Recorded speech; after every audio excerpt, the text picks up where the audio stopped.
Doctor साहब closing remarks.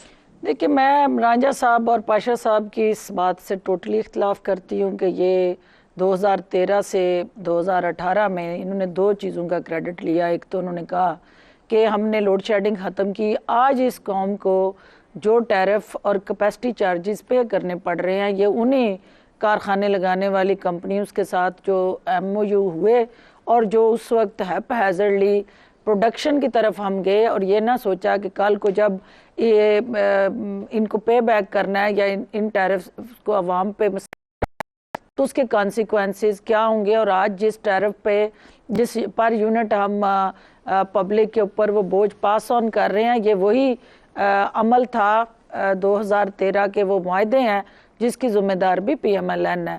दूसरी बात ये कह रहे हैं कि हमने इंफ्रास्ट्रक्चर बनाए, बड़े बड़े मेगा प्रोजेक्ट्स किए, उस पे भारी कर्जे लिए गए, सख्त शराइत पे वो कर्जे लेके बनाए गए। वो ऑप्टिक्स सिर्फ पॉलिटिकल ऑप्टिक्स अचीव करने के लिए बनाए गए।